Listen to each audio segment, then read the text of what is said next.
स्वागत है आप सभी का आपका अपना चैनल इस क्लासेज में। दोस्तों आज का सेशन इम्पोर्टेंट है। आज के सेशन में केमिस्ट्री का चैप्टर 1 ठोस अवस्था का सब्जेक्टिव क्वेश्चन करने वाले हैं, जो कि आप सबके एग्जाम के लिए वेरी इंपॉर्टेंट है। तो दोस्तों अंत तक बने रहिए, वीडियो को स्किप मत कीजिए।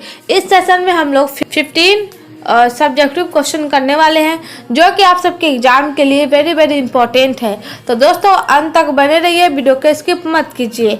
आप लोगों से रिक्वेस्ट है कि आप लोगों ने अभी तक हमारा चैनल सब्सक्राइब नहीं किया है तो प्लीज़ वीडियो को लाइक करें, चैनल को सब्सक्राइब करें और बेल आइकन को दबा दें, ताकि जितने भी अपडेट हो सबसे पहले आपके पास पहुंचे। अगर आप लोगों ने इससे पहले का वीडियो नहीं देखा है तो डिस्क्रिप्शन में उनका प्लेलिस्ट दिया गया है, वहां से देख सकते हैं। तो चलिए दोस्तों वीडियो को शुरू करते हैं। हमारा फर्स्ट क्वेश्चन है, अर्धचालक क्या होते हैं? दो मुख्य चालकों का वर्णन कीजिए एवं उनकी चालकता क्रिया विधि में विभेद कीजिए।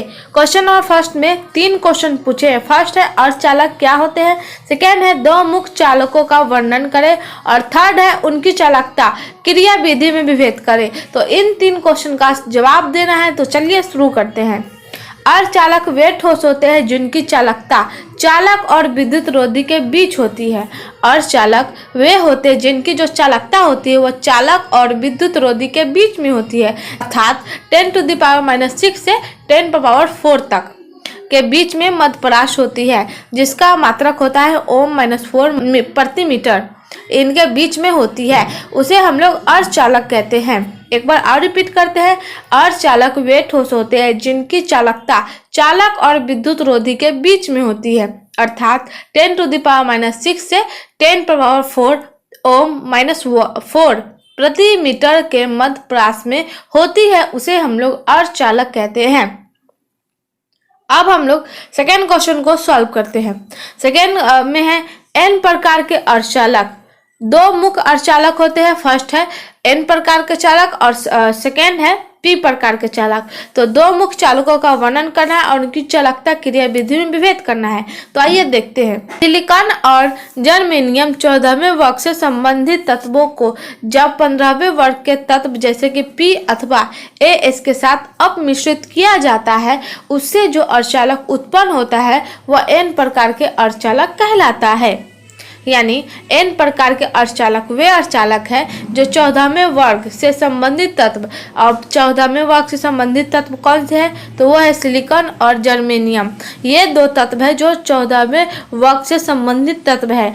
जब 15वें वर्ग के तत्व से इसके साथ अपमिश्रित कराया जाता है, 15वें वर्ग में है P और As, ये दोनों के साथ अपमिश्रित कराया जाता है, उससे जो अर्धचालक उत्पन्न होता है वो n प्रकार के अर्धचालक कहलाते हैं।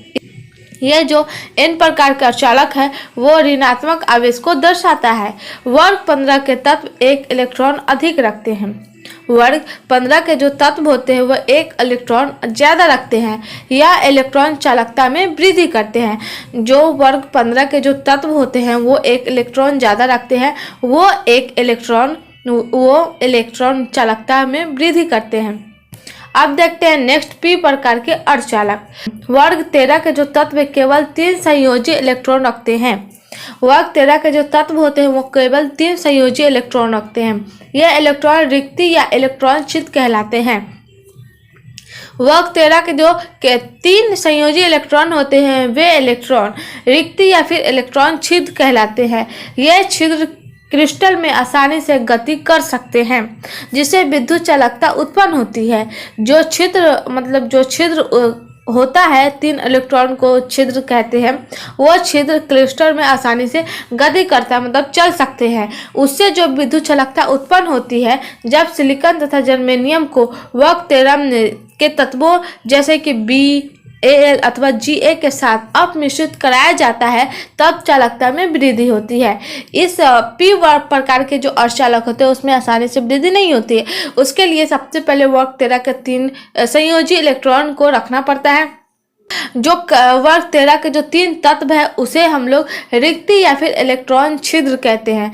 ये छिद्र क्रिस्टल में आसानी से चल फिर सकते हैं, यानी गति कर सकते हैं, जिससे वह विद्युत चालकता को उत्पन्न करता है। जब सिलिकॉन अथवा जर्मेनियम को जब 14वें वर्ग के जो सिलिकॉन और जर्मेनियम है उसको वर्ग 13 के तत्वों में अपमिश्रित कराया जाता है। वर्ग 13 के जो तत्व है Bl और Ga के साथ जब अपमिश्रित कराया जाता है तब चालकता में वृद्धि होती है। ऐसे अर्धचालकों की चालकता तापमान में वृद्धि से बढ़ती है। जो ऐसे अर्धचालक की जो चालकता होती है वह तापमान में वृद्धि करती है, जबकि धातुओं को चालकता तापमान में वृद्धि से घटती है। जबकि धातुओं को जो चालकता होती है वह तापमान में वृद्धि करने से घट जाती है। ये अर्धचालक पी प्रकार के अर्धचालक कहलाते हैं। इससे जो अर्धचालक बनता है वह पी प्रकार के अर्धचालक कहलाते हैं। यह धनायन आवेश को दर्शाता है। सॉरी दोस्तों, थोड़ा सा नॉइज आ रहा होगा क्योंकि अभी इधर गाने बज रहे हैं सरस्वती पूजा का, तो हो सकता है थोड़ी सी नॉइज आप लोग को आ रही होगी, तो आई होप आप लोग मैनेज कर लीजिएगा। तो चलिए, ये क्वेश्चन सॉल्व हो चुके थे। इस क्वेश्चन में पूछा गया था अर्धचालक क्या होते हैं, दो मुख्य अर्धचालकों का वर्णन कीजिए और उनकी चालकता क्रियाविधि में भेद कीजिए। तो आई होप ये क्वेश्चन आप लोग को अच्छे से समझ में आ गया होगा। तो चलिए, नेक्स्ट क्वेश्चन में जाने से पहले आप लोग से बता दें कि आज का सेशन बहुत ही खास है, क्योंकि एक हो सकता है आप लोग को हम कुछ मोटिवेशनल बातें बताएं, तो अंत तक बने रहिए, वीडियो को स्किप मत कीजिए। तो चलिए क्वेश्चन नंबर 2 देखते हैं। क्वेश्चन नंबर 2 है, निम्नलिखित में पी प्रकार या एन प्रकार के अर्धचालकों में वर्गीकृत कीजिए। फर्स्ट में है इन IN से डोपित G और SI से डोपित B। ये दो दिए हुए और N और P प्रकार के अर्धचालकों में इसको वर्गीकृत करना है। तो आइए देखते हैं। Ge वर्ग 14 से संबंधित है। जर्मेनियम, जिसको हम लोग अभी थोड़ी देर पहले पढ़ा था, जर्मेनियम वर्ग 14 से संबंधित है और In वर्ग 13 से संबंधित है। Ge याद रखिएगा, Ge 14 से संबंधित है और In वर्ग 13 से संबंधित है। अतः इलेक्ट्रॉन रिक्ति या इलेक्ट्रॉन छिद्र उत्पन्न होता है। वर्ग 13 में इलेक्ट्रॉन रिक्ति या फिर इलेक्ट्रॉन छिद्र उत्पन्न होता है, अतः पी प्रकार के अर्धचालक बनाते हैं। जब इलेक्ट्रॉन रिक्ति या इलेक्ट्रॉन छिद्र उत्पन्न होगा तब वे पी प्रकार के अर्धचालक बनाएंगे। ये थोड़ी देर पहले आप लोगों को मैंने बताया है। तो इस Ge और जो In है ये पी प्रकार के अर्धचालक बनाएंगे। तो फर्स्ट वाला है जो अर्धचालक पी प्रकार के अर्धचालक बनाएंगे। अब सेकेंड देखते हैं। सेकेंड में है B वर्ग 13 से और SI वर्ग 14 से संबंधित तत्व है। इनके जो अपमिश्रण से एक इलेक्ट्रॉन स्वतंत्र रहता है, इसे त्वरण N प्रकार के अर्धचालक बनते हैं। मतलब B जो है वो वर्ग 13 से है और SI जो है मतलब सिलिकॉन जो 14 से है, मतलब वर्ग 14 के तत्व है। इनसे जो अपमिश्रण बनता है वो एक इलेक्ट्रॉन स्वतंत्र रहता है। ये जब एक इलेक्ट्रॉन स्वतंत्र हो गया तो ये N प्रकार के अर्धचालक बनाएंगे। सिंपल सी बात है। तो इस क्वेश्चन में वर्गीकृत करना था कि N प्रकार कौन है और P प्रकार कौन है। तो फर्स्ट है जो P प्रकार के अर्धचालक है और सेकेंड है जो N प्रकार के है। तो दोनों को आसानी से वर्गीकृत कर चुके हैं। तो चलिए नेक्स्ट क्वेश्चन को देखते हैं। क्वेश्चन नंबर 3 है बैंड सिद्धांत के आधार पर फर्स्ट में है चालक एवं विद्युत रोधी और सेकेंड में है चालक एवं अर्धचालक के में अंतर क्या है वो बताना है। तो आइए देखते हैं। विद्युत रोधी पदार्थों में पूरित संयोजक बैंड एवं आयामी उच्च रिक्त बैंड के मध्य अंतराल अधिक होता है, जबकि चालकों में पूरित संयोजन बैंड एवं आयामी उच्च रिक्त बैंड मध्य अंतराल में कम होता है। तो फर्स्ट में था चालक एवं विद्युत रोधी में, तो विद्युत रोधी जो पदार्थ है वो संयोजक बैंड एवं आयामी उच्च रिक्त बैंड के मध्य अंतराल में अधिक होता है, लेकिन जो चालक होते हैं उसमें संयोजक बैंड और आयामी जो उच्च रिक्त बैंड होते हैं वो बहुत कम होती है, वो चालक में बहुत कम होती है। तो एक हो चुके हैं। सेकेंड देखते हैं। सेकेंड में चालक और अर्धचालक में अंतर बताना है। तो चालक में अंतराल बहुत कम या एक दूसरे में फंसी, जबकि अर्धचालक में कम अंतराल होती है। तो चालक में बहुत कम अंतराल होती है, हो सकता है कोई फंसे हो वो अंतराल होती है, लेकिन अर्धचालक में कम अंतराल होती है। ये निश्चित है कि इसमें कम होती है, लेकिन जो चालक होती है उसमें बहुत कम होती है, न के बराबर। कोई फंस जाए, कोई अटक जाए, ऐसे करके कोई एक बच गया या नहीं भी बचा तो उसमें अंतराल होता ही नहीं है, बहुत कम होता है। तो ये भी हो चुके हैं। तो चलिए देखते हैं नेक्स्ट क्वेश्चन को। क्वेश्चन नंबर 4 इंपॉर्टेंट है, ठोस कठोर क्यों होते हैं। ठोस कठोर क्यों होते हैं मतलब स्ट्रॉन्ग क्यों होते हैं वो पूछा गया है। तो आइए इनका जवाब देखते हैं। ठोस कठोर इसलिए होते हैं क्योंकि कम तापमान पर ठोस पदार्थों की ऊष्मन ऊर्जा मतलब जो गर्मी होती है, ऊर्जा होती है, वो कम हो जाती है। इसलिए ठोस के अवयव अवयव जैसे कि आयन, परमाणु या फिर अणु, ये 3 हो गए। तो ठोस के अवयव एकदम पास पास होते हैं एक दूसरे के समान, जैसे में 1 डॉट 2 डॉट एकदम ऐसे ऐसे ऐसे ऐसे एकदम पास में होती है, दूर दूर नहीं होती कि एक यहाँ एक यहाँ, ऐसे नहीं होती, एकदम पास पास होती है। तो इसलिए ठोस के जो अवयव होते हैं, आयन, अणु या फिर परमाणु, एकदम पास पास होते हैं एक दूसरे के एकदम एकदम निकट, अतः वे निश्चित स्थान को घेर लेती है। जो निश्चित स्थान होती है वो घेर लेती है। अवयव केवल अपने स्थान पर दोलन करते हैं। जो अवयव होते हैं वो सिर्फ अपने स्थान पर ही दोलन कर सकते हैं, किसी और स्थान पर नहीं। इसलिए ठोस कठोर होते हैं। सिंपल है, आप बता सकते हैं ऐसे भी कि ठोस के जो अवयव होते हैं वो एकदम पास पास होते हैं और वो अपने स्थान को घेरे रहती है, इसलिए वो ठोस कठोर होते हैं। इसलिए ठोस कठोर होते हैं। तो ये भी हो चुके हैं। तो चलिए नेक्स्ट क्वेश्चन को देखते हैं। क्वेश्चन नंबर 5 है, खिड़की में लगा कोई पुराना शीशा धुंधिया हो जाता है क्यों। खिड़की में जो लगा पुराना शीशा होता है वो खराब टाइप का या धुंधिया टाइप का क्यों हो जाता है वो पूछ रहा है। तो आइए देखते हैं। इसका पहले क्वेश्चन को डालेंगे वहाँ पे, खिड़की में लगा कोई पुराना शीशा धुंधिया इसलिए हो जाता है क्योंकि लगाएंगे वहाँ पे। तो क्योंकि दिन रात के तापमान के अंतर होने के कारण आयन जो व्यवस्था होती है वह परिवर्तित हो जाती है, इसलिए खिड़की में लगा कोई पुराना शीशा धुंधिया हो जाता है। 4 लाइन का हो चुका है, लेकिन हम लोग को शॉर्ट में जवाब देना था, तो ऐसे भी लिखेंगे तो हो सकता है कि पूरा में पूरा मार्क्स दे दें। तो वैसे तो 1-2 मार्क्स तो काटता ही है, क्योंकि हो सकता है हर्षिकार दीर्घिकार आपको लिखने में कुछ गड़बड़ी हो, इसलिए। तो क्वेश्चन नंबर 5 में पूछा गया था, खिड़की में लगा कोई पुराना शीशा धुंधिया हो जाता है क्यों।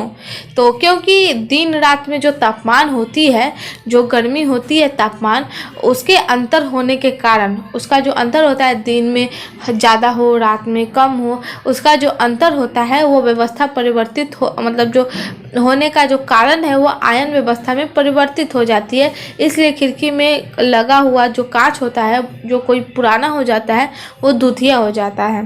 तो चलिए नेक्स्ट क्वेश्चन को देखते हैं। हमारा नेक्स्ट क्वेश्चन है, पुराने खिड़कियों के शीशे नीचे से मोटे हो जाते हैं क्यों। तो आइए देखते हैं। क्योंकि कांच वास्तविक ठोस नहीं है। कांच वास्तविक ठोस नहीं है, लेकिन यह अतिरिक्त ठोस का उदाहरण है। कांच वास्तविक ठोस नहीं है, वास्तविक ठोस नहीं है, और यह अतिरिक्त ठोस का उदाहरण है। मतलब बहुत सारे ठोस का उदाहरण है, और इसका बहाव जो गुण को दर्शाता है, इसका जो बहाव होता है वो अपने गुण को दर्शाता है। इसलिए पुरानी खिड़कियों में शीशे नीचे से मोटे हो जाते हैं। इसको मतलब अत्यधिक ताप मिलने पर वो आकार बदल देता है, वो अपने मतलब ज़्यादा गर्मी से वो अपने बहाव को अपने बहाव के अनुसार वो गुण दर्शाने लगता है। वो वास्तविक ठोस नहीं, जैसा बनाया वैसा नहीं है। वो बहुत सारे अतिरिक्त ठोस का मतलब ठोस का उदाहरण है। कई सारे ठोस है, बहुत सारे ठोस का मिश्रण है। वो एक मतलब केवल उनका एक पहचान नहीं है। तो क्वेश्चन नंबर 6 भी सॉल्व हो चुके हैं। तो चलिए नेक्स्ट क्वेश्चन को देखते हैं। क्वेश्चन नंबर 7 है, गर्म करने पर धातुओं की चालकता घटती है जबकि अर्धचालक की चालकता बढ़ती है, वो वर्णन करें। तो आइए देखते हैं। जब धातुओं को गर्म किया जाता है तब कर्नेल यानी धनायन रिक्ति अपने स्थान पर दोलन करने लगती है।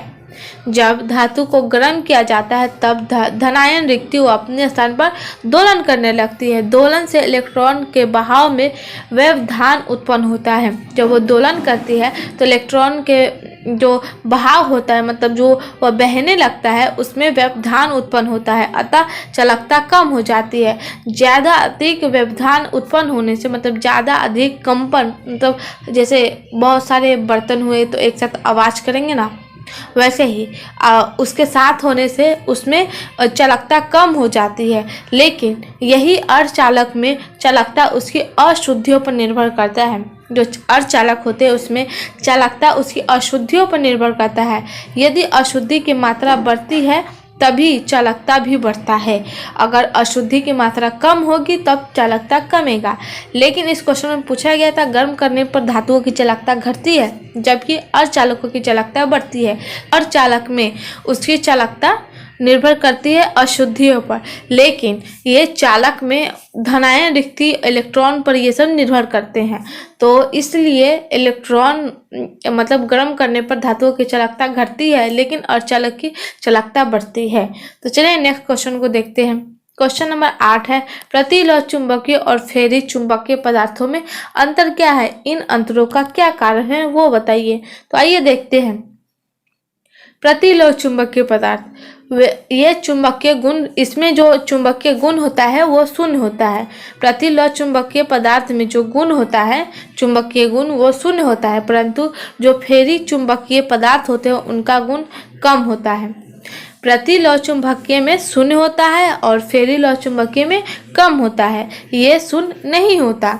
ऐसा इसलिए है क्योंकि प्रतिलोह चुंबकीय में डोमिनो के चुंबकीय आघूर्ण का संरक्षण समानांतर एवं प्रति समानांतर उत्तर दिशा में समान होती है, जबकि फेरी चुंबकीय पदार्थों में यह असमान होती है।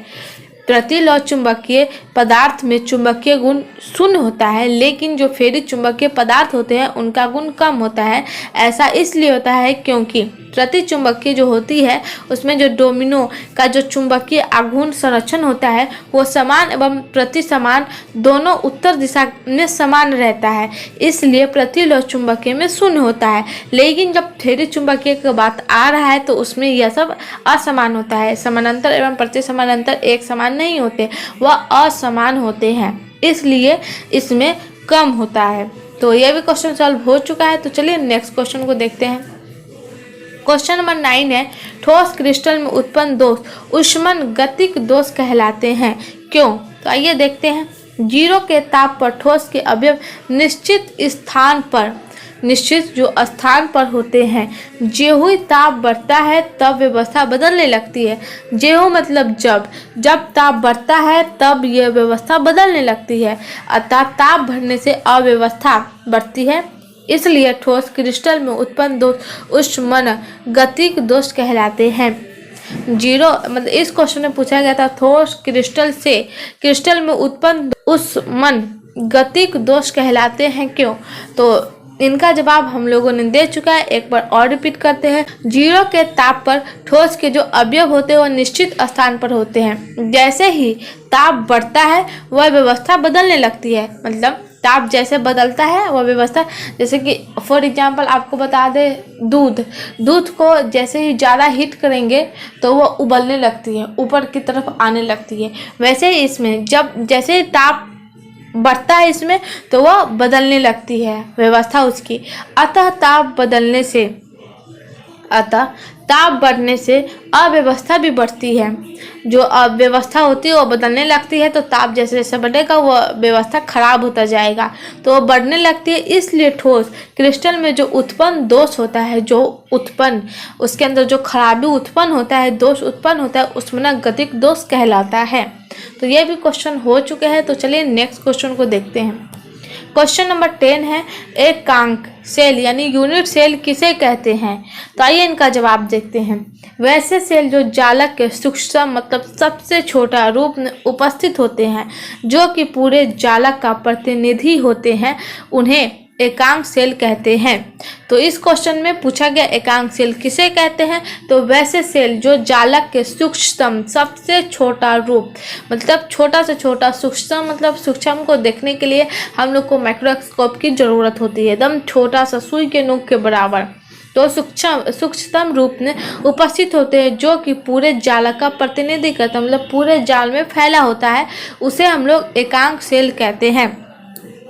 अब यहाँ पे एक एग्जाम्पल दिए हुआ, यदि Q एकांक का त्रिविमीय ग्राफ खींचा जाए तो संपूर्ण क्रिस्टल जालक बनता है। सही बात है, आप उन्हें मतलब आप देख सकते हैं। वैसे हम इंस्टाग्राम पे उनका पिक सेंड करेंगे कुछ नीचे लिख करके भी, तो आप वहाँ पे भी फॉलो कीजिए, हम वहाँ पे डालेंगे। उनका पोस्ट डालेंगे, 2 है, क्रिस्टल जालक के ही बारे में है, तो उनका पिक्चर भी मिल जाएगा आप लोग को, और वहाँ पर कुछ और नीचे भी लिखा हुआ भी होगा एकांक जालक कैसे कहते हैं, यहाँ अलग है वहाँ अलग है, 2 तरफ से आप लोग को 2 डिफिनेशन मिल जाएगा, ताकि आप लोग को समझने में दिक्कत नहीं होगी। तो आप मेरे इंस्टाग्राम आईडी पर भी जाइए और देखिए, वहाँ पे कुछ क्वेश्चन मतलब कुछ इम्पोर्टेंट पॉइंट डालते हैं वहाँ पे, तो आप वहाँ पर देख लीजिएगा, आज डालेंगे। तो चलिए ग्राफ तो वहीं पर देख लीजिएगा। तो इसमें एक उदाहरण दिया है, यदि Q एकांक सेल का त्रिविमीय ग्राफ खींचा जाए तो संपूर्ण क्रिस्टल जालक बनेगा। फॉर एग्जाम्पल आपको हम एक क्या बोल सकते हैं, ग्राफ बनाकर दिखाते हैं, क्यूब। तो एक क्यूब बनाएंगे, क्यूब टाइप का नहीं रहता है, लेकिन एक एग्जाम्पल बता रहे हैं आप लोग को। ऐसे क्यूब बना, ऐसे ही पूरे जालक में फैला रहता है वो एक एकांक सेल यानी यूनिट सेल। वो इतना छोटा होता है कि पूरे जालक का प्रतिनिधि मतलब पूरे जालक का प्रतिनिधि हो जाता है वो, या करता है। तो यही है यूनिट सेल। तो चलिए नेक्स्ट क्वेश्चन को देखते हैं। क्वेश्चन नंबर 11 है, एक घन एकक कोष्ठिका में परमाणु संख्या ज्ञात कीजिए। यदि इस संरचना में प्रत्येक कोर पर एक परमाणु तथा विकर्ण पर एक परमाणु उपस्थित हो, तो इस क्वेश्चन में एक घनक कोष्ठिका में परमाणु संख्या ज्ञात करना है। तो एक घन बना दे रहे हैं, थोड़ा सा टेढ़ा होगा बट मैनेज कर लीजिएगा। तो अब इनका आंसर देखते हैं। क्योंकि घन आकृति में 4 विकर्ण होते हैं, आप लोग को मालूम होगा घन में जो आकृति होती है वो 4 होती है, और इसके जो कोण होते हैं वो 8 होते हैं, कोण बराबर 8 होती है। ऐसे आपका केमिस्ट्री का फर्स्ट चैप्टर में ये फार्मूला दिया होगा, BCC का होता है 1/2 और FCC का होता है, SCC का होता है 1/4 ऐसे ही, या फिर CCC का होता है 1/8। शायद थोड़ा सा कंफ्यूजन आप देख लीजिएगा वहाँ पे। पूरे घन का कोण का मान होता है 8, तो यहाँ पे निकालना है हम लोग को परमाणु संख्या। तो वहाँ पे फार्मूला दिए हुए आते हैं, तो पूरे 8 होते हैं कोण की, तो पूरे कोण का होता है, तो उपस्थित जो परमाणु होते हैं 8, और निकालना है पूरे कोर का। तो पूरा कोर का मान होता है 1/8। आपके केमिस्ट्री के बुक में दिया होगा, एक बार देख लीजिएगा। तो पूरे कोर का निकालना है, तो इसको काटेंगे तो 1 हो जाएगा।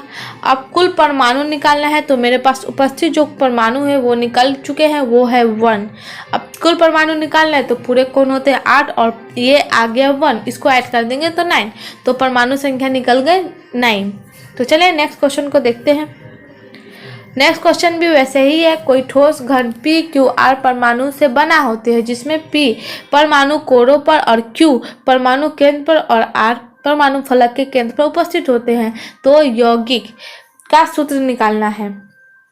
तो इसमें भी वैसे ही बनेगा। कुल परमाणु का संख्या होगा 8 इंटू पूरे का पूछ रहे हैं ना, तो पूरा होता है 8, और उसका जो पूरे का जो मान होता है, मतलब FCC का मान होता है, वो होता है 1/8। तो काटेंगे तो 1 हो जाएगा। अब Q का निकालना है। Q कहाँ पर उपस्थित है देख लेते हैं। Q परमाणु केंद्र पर उपस्थित है, तो केंद्र बीच में, मतलब केंद्र एक ही होगा ना, बीच में ही। जैसे में एक तो फिगर बनाना ही होगा, केंद्र जैसे बीच में, वो बीच में ही होगा, इधर उधर तो होगा नहीं। केंद्र मतलब सेंटर, बीच में।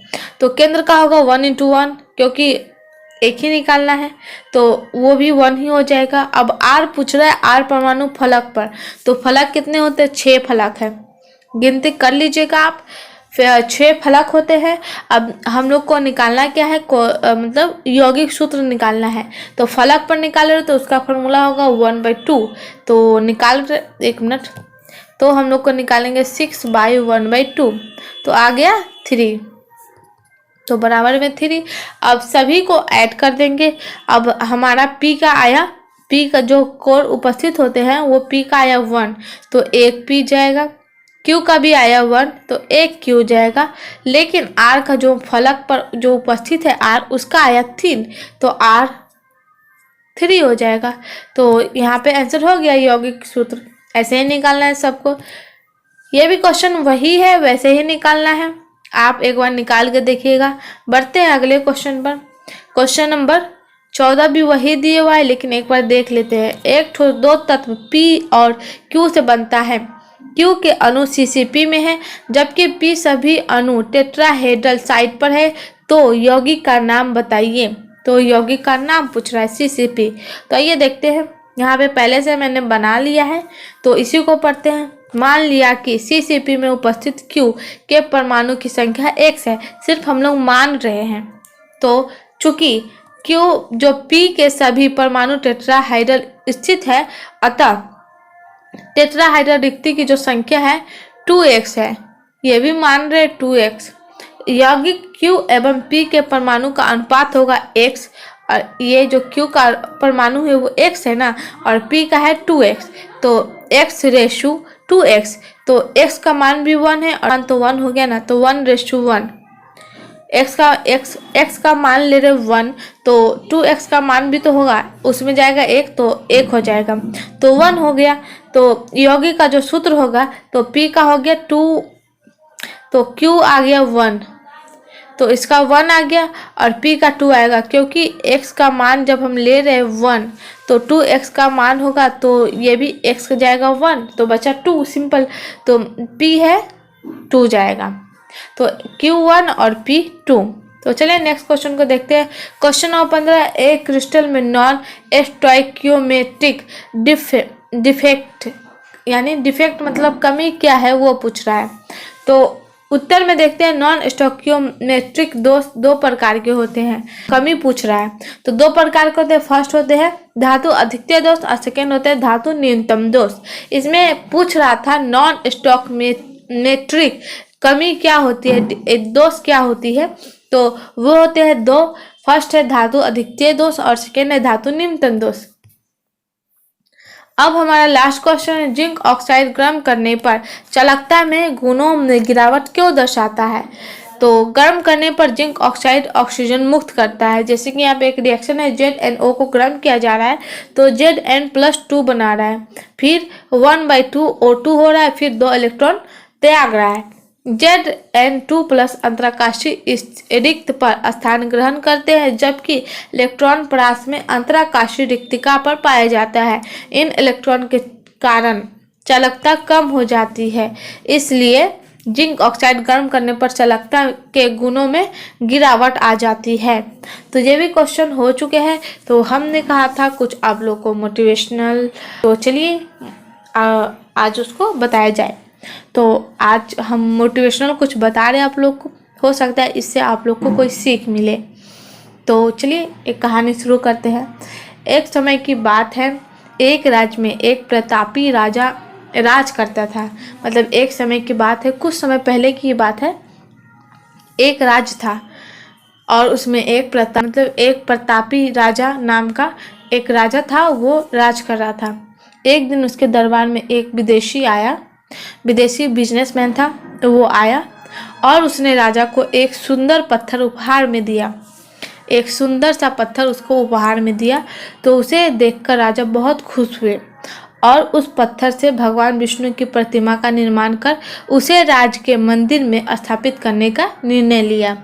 वो जो बिजनेसमैन था वो राजा को एक सुंदर सी पत्थर दी, और ये देखकर राजा बहुत खुश हो गए और सोचा कि क्यों ना इस पत्थर से हम भगवान विष्णु की प्रतिमा बनाएं और अपने राज्य में इसका मंदिर भी बनाएं। तो ये सोचकर राजा ने उस कार्य के लिए एक मंत्री को बुलाया, जिसे महामंत्री कहा जाता था। उनको बुलाया और ये काम उनको सौंप दिए। जब महामंत्री को ये काम सौंपा गया तो वो गांव की तरफ निकले। गांव की तरफ निकलने के बाद वो सोचे कि हम किसको दें ये बनाने के लिए, जो भगवान विष्णु की प्रतिमा बनाए। तो उन्होंने सोचा पहले शुरुआत करते हैं जो मोस्ट कंप्लीटेड, मतलब सर्वश्रेष्ठ जो मूर्तिकार होता है, जो सबसे बेस्ट बनाता है अपना मूर्ति, उनको ये काम देने के लिए सोचे। तो सबसे पहले गांव में गए और वो सबसे पहले सर्वश्रेष्ठ मूर्तिकार के पास गए और उन्होंने उनको पत्थर देते हुए बोला, महाराज मंदिर में भगवान विष्णु की प्रतिमा स्थापित करना चाहते हैं। 7 दिन है आपके पास, इस पत्थर से भगवान विष्णु की प्रतिमा तैयार कीजिए और राजमहल तक पहुंचा दीजिए। इसके लिए आपको 10 स्वर्ण मुद्राएं मिलेगी। स्वर्ण मुद्रा उसमें पैसे की मतलब 10 स्वर्ण मुद्राएं मतलब बहुत सारे पैसे मिलेंगे आपको। तो ये बात सुनते ही मूर्तिकार बहुत खुश हो गया। वो सोचने लगा कि सिर्फ एक सिंपल सी मूर्ति बनाने के लिए मेरे को 10 स्वर्ण मुद्राएं मिलेगी, मतलब 10 स्वर्ण मुद्राएं इतना पैसा होता है वो मिलेंगे मेरे को सिर्फ एक मूर्ति बनाने में। तो खुश हो गया और महाराज के जाने के बाद उन्होंने सोचा कि ये जैसे ही जाएंगे हम प्रतिमा बनाने का काम शुरू करेंगे और जल्दी से मेरे पास इतना सारा पैसा भी आ जाएगा। तो उनके महामंत्री वहाँ से देकर चले गए। उसके जाने के बाद वो अपना कार्य प्रारंभ करने के उद्देश्य के बारे में सोचे और औजार निकाले। औजार निकालने के बाद औजार में से एक हथौड़ा निकाला और उस हथौड़े को पत्थर तोड़ने के लिए वार करने लगा। उस हथौड़े पर वार करने लगा ताकि वो पत्थर टूट जाए, किंतु पत्थर जस के तस रह गया। मतलब वार किया लेकिन पत्थर टूटा नहीं, वैसे के वैसे ही रह गया। मूर्तिकार ने हथौड़े को कई बार पत्थर पर मारे, फिर भी वो पत्थर नहीं टूटा। ऐसे ही करते करते 50 बार प्रयास किया लेकिन वो पत्थर नहीं टूटा। बाद में जो मूर्ति बनाने वाला था कलाकार, वो अंत बार में प्रयास करने के उद्देश्य से हथौड़ा उठाया। सोचा कि अब ये आखिरी बार है, इसके बाद नहीं करेंगे। लेकिन वो सोचा, हथौड़ा भी उठाया, लेकिन जैसे ही हथौड़ा लगने वाला था पत्थर को, फिर वो अपने हाथ को खींच लिया और बोला 50 बार तो मार दिए फिर भी नहीं टूटा, एक बार में क्या टूटेगा, अब रहने दो, छोड़ दो। यही सोचा और पत्थर लेकर वापस मंत्री के पास चला गया और उसने कहा, आप ये पत्थर वापस ले लीजिए, ये काम करना नामुमकिन है, ये अब मेरे से नहीं होगा। ये पत्थर इतना मजबूत है कि मेरे से टूट ही नहीं रहा। आप किसी और से भगवान विष्णु की प्रतिमा बनवा लीजिए। ये बात सुनकर महामंत्री थोड़ा से शॉक्ड हो गए कि इतने कलाकार हैं, इससे नहीं बना तो और किससे बनेगा। लेकिन महामंत्री के दिमाग में एक ही बात चल रही थी कि ये राजा का आदेश है, हर हाल में मेरे को ये पूरा करना है। इसलिए वे भगवान विष्णु की प्रतिमा निर्मित करने का जो निर्माण करने का जो काम था उसको शुरू ही रखा और गांव के एक साधारण से मूर्तिकार जो मूर्ति बनाता था, सिंपल से, वो अभी सीख ही रहा था, उसके पास गया और बोला, तुम इस पत्थर से भगवान विष्णु की प्रतिमा बनाओ, इसके बदले में तुमको 10 स्वर्ण मुद्राएं मिलेगी और इसे बनाकर तुम मतलब राजमहल में पहुंचा देना। तो वो पत्थर को देखा, थोड़ी देर देखते ही बोला, आप रुकिए, हम अभी आपको बनाकर देंगे। ये बात सुनकर वो महामंत्री शॉक्ड हो गया और बोला, ठीक है, बैठ रहे हम। तो उसके लिए कुर्सी लाया गया, बैठा। अब जो साधारण से मूर्तिकार था वो अपने औजार से हथौड़ी निकाला और एक बार मारा। एक बार मारते ही वो टूट गया। यह देखकर महामंत्री शॉक्ड हो गए और मन में सोचने लगे कि पत्थर इतना आसानी से टूट गया, क्या वो पहले वाले मतलब कामचोर थे क्या, या फिर वो किया ही नहीं। लेकिन उसके मन में आ रहा था कि इतने बड़े नामी है और मूर्तिकार, वो तो किया ही होगा।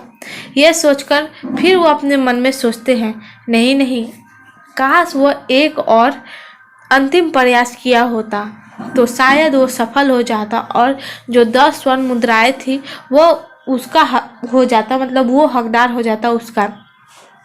एक कोशिश से उसकी किस्मत बदल जाती। तो आज का सेशन यही था कि आप लोग को एक कोशिश करना है। एक कोशिश अगर वो जो कलाकार था वो कर लेता पहले वाला, तो 10 जो स्वर्ण मुद्राएं थी उसका हकदार हो जाता। तो दोस्तों, ऐसे ही लाइफ में हम लोग को एक कोशिश करना चाहिए। अंतिम कोशिश करने से हो सकता है कि ज़िंदगी में कुछ ऐसा हो जाए जिसकी उम्मीद हम लोग को नहीं है। तो चलिए, आई होप इस कहानी से आप लोग को कुछ सीखने को मिला होगा। तो आज का सेशन यहीं पर, मिलते हैं अगले सेशन में।